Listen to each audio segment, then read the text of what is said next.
Moi, j'aime beaucoup le ministre de la Communication et le porte-parole du gouvernement.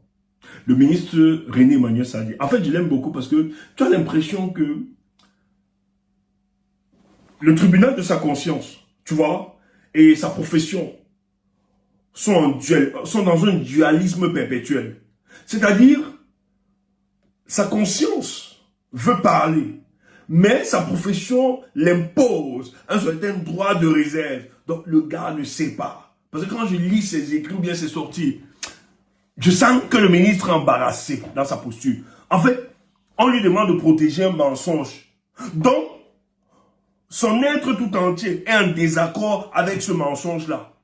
Et mais, il dit, même comme j'ai la charge de gérer la communication et je suis le porte-parole, non, je ne vais pas me mentir et je ne vais pas mentir aux autres. En tout cas, je serai dans une posture de dualité permanente.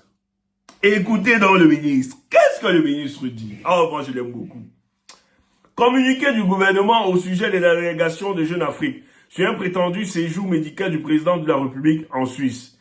Dans sa version en ligne publiée le mardi 16 juin 2026, le magazine d'information Jeune Afrique affirme que le président de la République, son Excellence Paul Biya, est pris en charge dans une clinique privée de Genève en Suisse afin d'y suivre des soins à la suite d'un malaise qu'il aurait eu lors de la fête nationale du 20 mai 2026.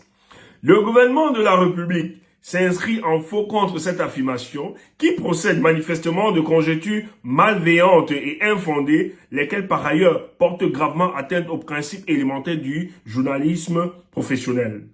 Cette situation est d'autant plus déplorable que cette allégation émane d'un organe d'information à la notoriété établie. À cet égard, le gouvernement de la République tient à confirmer que le chef de l'État est bel et bien à Genève en Suisse, mais ne se joue nullement dans un quelconque établissement hospitalier. De même qu'il fait savoir que son état de santé ne nécessite point une prise en charge médicale à la mesure de celle que laisse entendre Jeune Afrique. Au demeurant, le gouvernement entend relever que, quand bien même le chef de l'État pourra légitimement saisir l'opportunité de son séjour à Genève pour envisager de simples consultations médicales, il continue, comme de coutume, de suivre avec toute l'attention voulue les affaires de la République et de prescrire, le cas échéant, les mesures qui s'imposent. Le président de la République n'est donc pas hospitalisé et regagnera le Cameroun dans les plus brefs délais. Le ministre de la Communication, porte-parole du gouvernement, René Emmanuel Sadi. J'aime beaucoup de ministres. Attendez, écoutez. Il est d'abord le ministre. Pendant l'élection, c'est le ministre qui dit, sur la candidature de Paul Biya, il n'est pas très sûr. Ça va être du 50-50 avant d'être recadré par Femme Dongo, ministre de l'Enseignement supérieur. Je te dis, c'est un monsieur qui... Donc, en fait, le mensonge, lui, voilà, n'est pas que de coutume, tu vois un peu. C'est quelqu'un qui est mal. Mais il nous renseigne. Dans sa sortie, c'est Jeune Afrique. Et Jeune Afrique, je vais vous dire, Jeune Afrique, c'est les couloirs du Quai d'Orsay. Et Jeune Afrique, la plupart des couloirs, des palais, en Afrique, là, surtout des dictateurs, là. Ah non, les gars, ils sont. Hein. Donc, quand tu donnes seulement certaines informations, pas toutes, hein, mais certaines informations, il faut prendre ça un peu, il faut avaler ça comme de la pilule. Et l'information que Paul Biya a eu un incident le 20 mai, c'est vrai cette information. Nous avons reçu cette information. Et d'ailleurs, il y a un cordon de sécurité qui s'est formé et vite fait, il fallait l'évacuer, le sortir de là, parce qu'il était très mal. Regardez cette photo. C'est la photo de la première dame. Regardez bien. Regardez l'expression faciale. C'est le jour où le président doit quitter le Cameroun. Mais elle est inquiète. Le président était en train de saluer le premier ministre. Mais elle est inquiète dans cette image. Et est-ce qu'on nous a montré les images où le président montait l'avion? Non.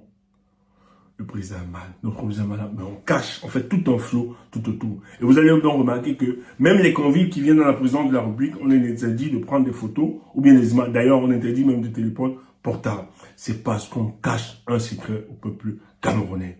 Et on veut justement faire une succession dynastique sans le peuple camerounais.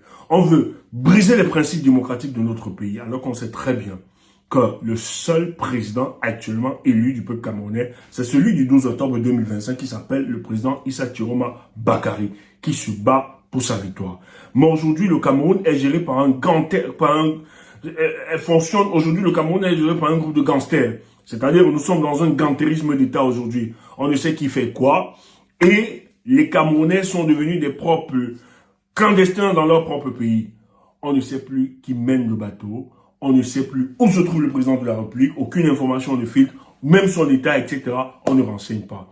Et aujourd'hui, on veut nous imposer à la tête du Cameroun des gens qui n'ont pas de légitimité. Mais cette information, pourquoi on doit évacuer? C'est parce que l'information que ressort Jeune Afrique est une information quand même capitale et sensible, où on fait comprendre aux Camerounais que votre président n'est pas bien. Et si vous n'êtes pas éveillé, mobilisé, on risque de vous imposer ces règles qu'on a souvent imposées dans les pays, tels que dans la sous-région et partout ailleurs, où la succession dynastique est devenue une règle.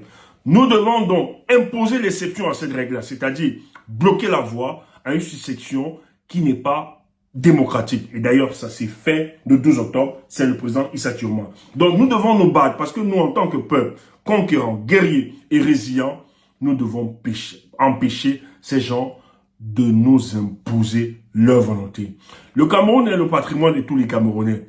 Ce jardin, longtemps cultivé par nos aïeux, demande aujourd'hui le courage et la force des Camerounais de tenir. Parce que bientôt, les Camerounais expérimenteront autre chose. C'est-à-dire le fruit de leur lutte, le fruit de leur combat. Je tiens à vous rappeler que aujourd'hui, face à nous, nous avons un groupuscule d'individus qui veut par tous les moyens se maintenir au gré de notre volonté. Donc, soyons soudés et faisons avec ceux qui portent nos aspirations. Parce qu'aujourd'hui, il y a tellement de rente-emploi politique et de comptoirs politiques que je m'en méfie beaucoup plus. Et je demande au peuple camerounais d'être prudent par rapport à ça. Il y a des gens qui souhaitent perpétuer ce régime, mais il y a des gens qui souhaitent effacer, chasser ce régime et imposer un nouveau leadership. Et nous sommes de ceux-là et nous allons continuer de nous battre pour cela. Donc, merci. Et je sais que le salut de notre pays ne se fera pas seulement avec le peuple. Mais ce salut se fera aussi avec ceux qui sont aux affaires et qui estiment que ils ont longtemps trompé le peuple camerounais. C'est l'heure de se repentir et d'accompagner ce peuple vers sa transition démocratique avec le président Issa Tiouma. Partagez les amis. Je vous aime.